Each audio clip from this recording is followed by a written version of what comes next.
8월 4일 목요일 삶의 기적을 일으키는 30분 예배를 시작하도록 하겠습니다. 하나님께서 오늘 우리에게 주신 말씀은 요한복음 1장 35절에서 45절까지 말씀입니다.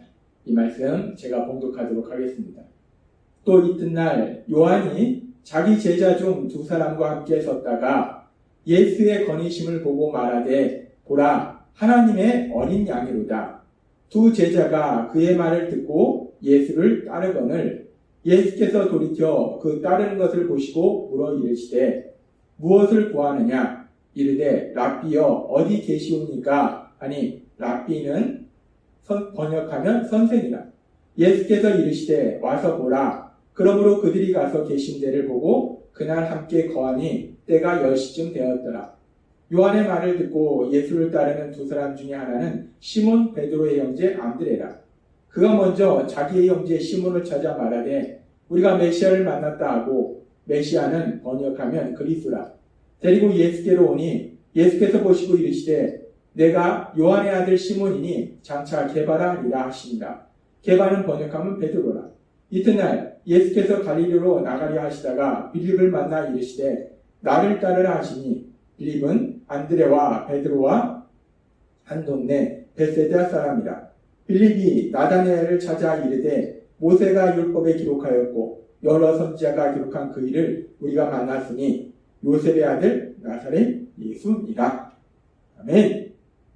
오늘 이 시간 하나님께서 우리에게 주신 말씀을 듣기 전에 잠시 기도하는 시간 갖도록 하겠습니다. 하나님 아버지, 오늘도 저희를 사랑하셔서 저희를 만나주시고 저희에게 말씀하여 주시니 감사합니다. 하나님 아버지, 오늘도 이 예배를 통해서 저희를 사랑하신 하나님 만나게 하시고 그 하나님이 저희에게 말씀하실 때 우리의 마음의 문을 활짝 열어주셔서 하나님이 저희에게 주신 그 말씀을 듣게 하시고 그 말씀을 믿음으로 인해서 담대하게 세상을 살아가며 하나님의 크신 영광을 나타내는 저희 모두가 될 수 있도록 은혜 베풀어 주옵소서. 예수님의 이름으로 감사하며 기도드리옵나이다. 아멘. 예수님에 대해서 증언하는 사명을 받은 침례 요한. 침례 요한이 이제 드디어 예수님을 만나고 그 예수님에 대해서 증언할 때 침례 요한은 예수님에 대해서 이렇게 증언했습니다. 예수님은 세상 죄를 지고 하는 하나님의 어린 양이시다. 예수님은 성령으로 침례를 베푸는 분이시다. 예수님은 하나님의 아들이시다. 그렇게 예수님이 어떤 분이신지에 대해서 침례 요한이 증언했다는 것. 결국 예수님은 하나님께서 약속하신 메시아이심을 침례 요한은 증언한 것. 그렇게 침례 요한이 증언하고 그 다음 날 이제 침례 요한이 제자들과 함께 있을 때, 제자 2명과 함께 있을 때 성경은 이렇게 말합니다. 요한복음 1장 35절에서 36절 말씀. 또 이튿날 요한이 자기 제자 중 두 사람과 함께 섰다가 예수의 거니심을 보고 말하되 보라 하나님의 어린 양이다. 이튿날 침례 요한이 제자 2명과 함께 있는데 예수님께서 그것을 지나가시는 거예요.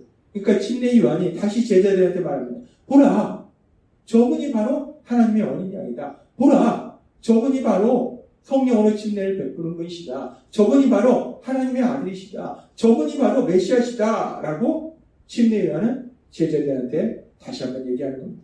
침례 요한의 사명이 예수님을 세상 가운데 나타내도록 사명을 받았기 때문에 침례 요한의 제자들은 그 예수님의 구원자에 대해서 메시아에 대해서 계속 들었을 거예요. 근데 그 메시아가 저분이라는 거예요.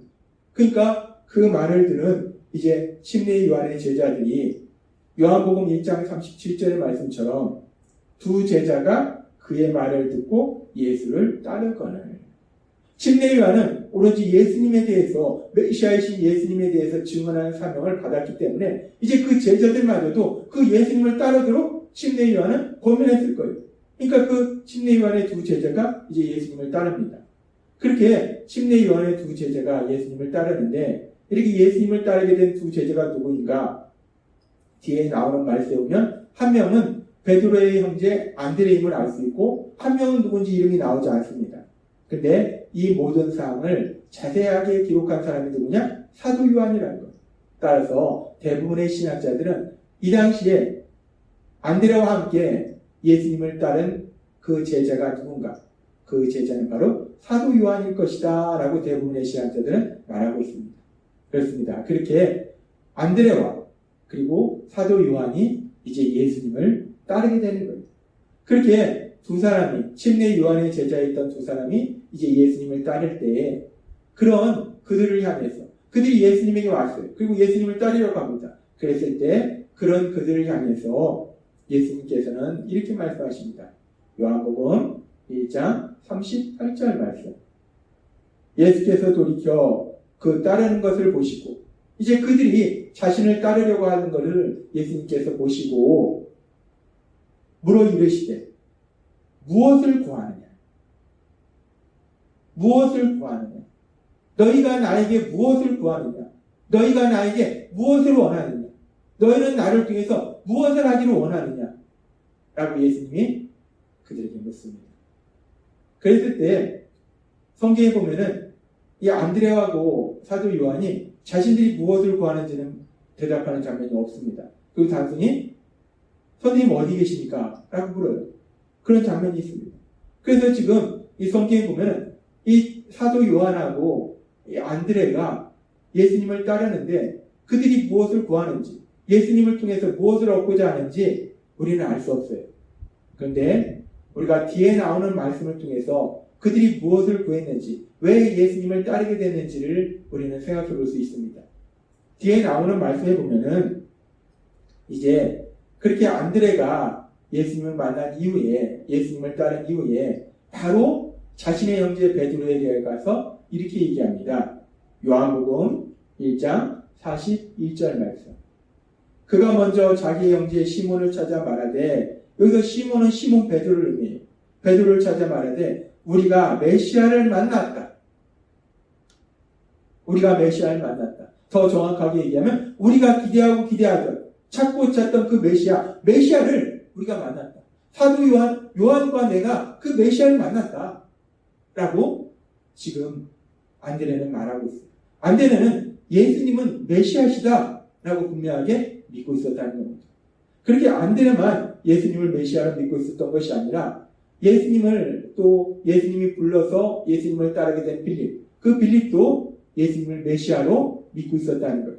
빌립이 그렇게 예수님을 따른 이후에 바로 빌립도 나다나엘에게 가서 이야기할 때 요한복음 1장 45절은 이렇게 말씀합니다. 빌립이 나다나엘을 찾아 이르되 모세가 율법에 기록하였고 여러 선지자가 기록한 그 일을 우리가 만났으니 요셉의 아들 나사렛 예수니라.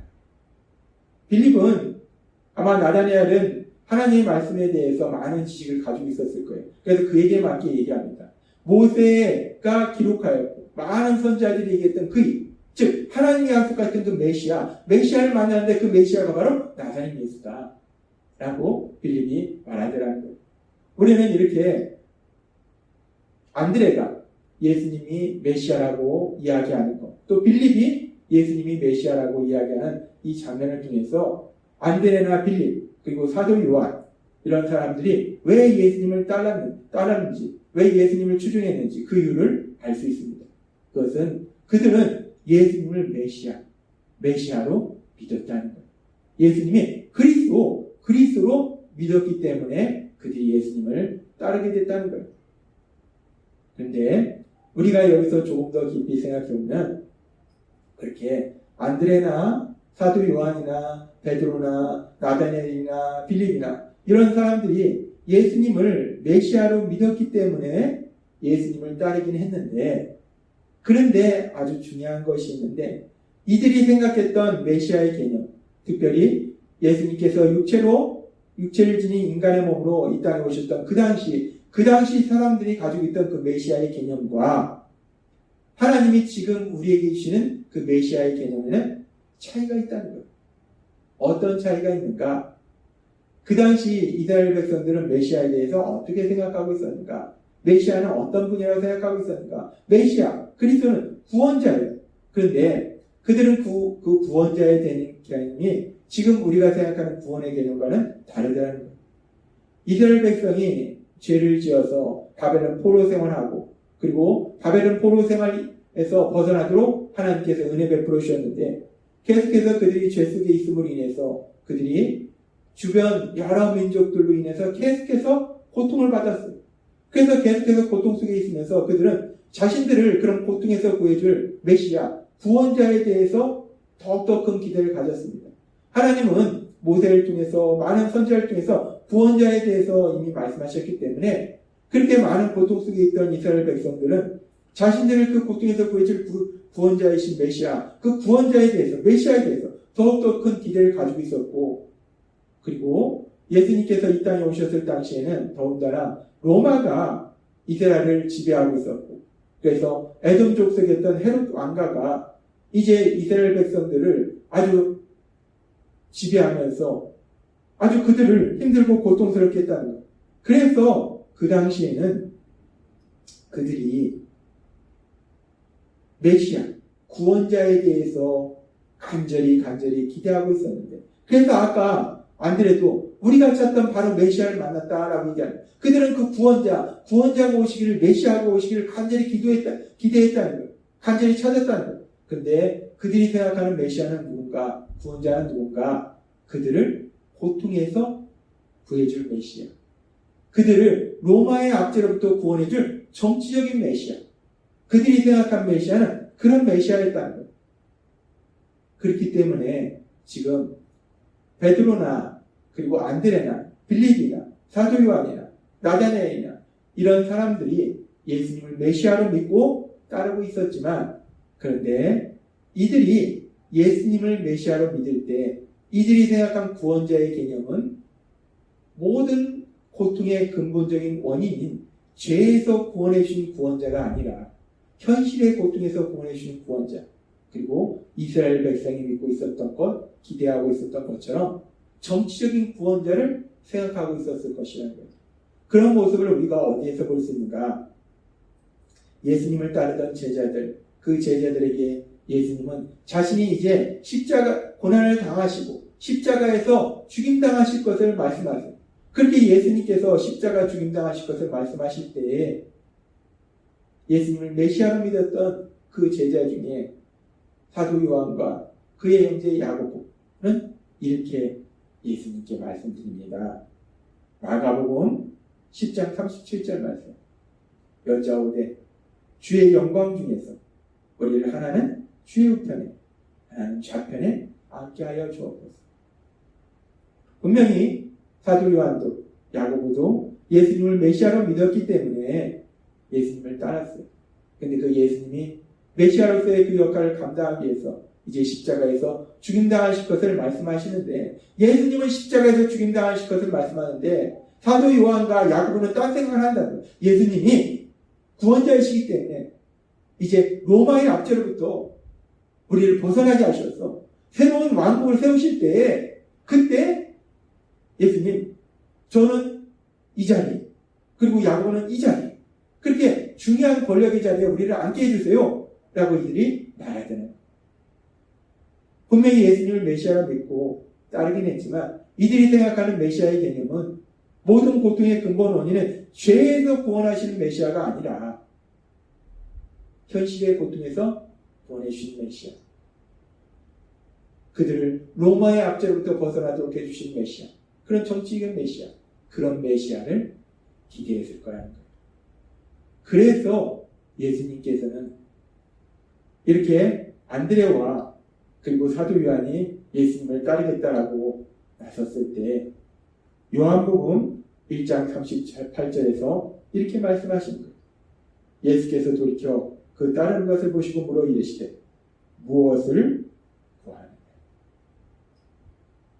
너희가 무엇을 구하느냐? 너희가 나에게서 무엇을 원하느냐? 나를 따름으로 너희가 무엇을 얻기를 원하느냐? 라고 예수님이 그들에게 물으시는 거예요. 근데 예수님은 그렇게 예수님을 따르겠다라고 결단하고 예수님을 따르는 그 사도 요한과 안드레에게 질문하실 뿐만 아니라 오늘 이 자리에 있는 우리에게도 또한 질문하신 거예요. 너희가 무엇을 원하느냐?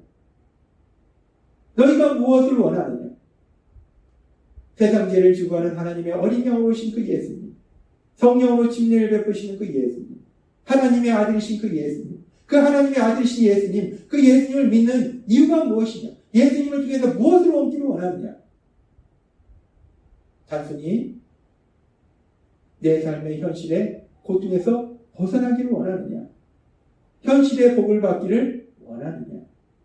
아니면 우리의 모든 고통의 원인, 근본적인 원인은 그 죄, 그 죄에서 벗어나기를 원하느냐? 죄에서 구원받기를 원하느냐? 너희가 무엇을 원하느냐? 예수님은 오늘 이 자리에 있는 우리에게도 질문하신다. 우리가 구원자로 오신 예수님, 그 예수님을 통해서 무엇을 얻기를 원하고 있나요? 우리는 예수님을 믿음으로 인해서 어떤 삶을 살기를 바라고 있나요? 이 부분에 대해서 우리가 다시 한번 우리 자신을 돌아보는 그런 시간이 되었으면 좋겠습니다. 기도하겠습니다. 하나님 아버지 감사합니다. 오늘도 주신 말씀처럼 세상 죄를 지고 가는 어린 양으로 오신 예수님, 성령 침례를 베푸시는 예수님, 하나님의 아들이신 그 예수님, 구원자로 오신 그 예수님, 그 예수님을 믿을 때 우리가 무엇을 원하는지, 우리는 왜 예수님을 믿는지 다시 한번 우리의 믿음을 살펴보고 하나님께서 우리에게 말씀하신 것처럼 우리가 그 예수님을 구주와 주님으로 믿음으로 인해서 죄사함 받아서 하나님의 나라, 그 하나님의 나라의 삶을 살아가는 저희 모두가 될 수 있도록 은혜 베풀어 주옵소서. 예수님의 이름으로 감사하며 기도드리옵나이다. 아멘. 이 시간도 하나님께서 우리 주신 말씀 묵상하면서 조용히 기도하는 시간 갖도록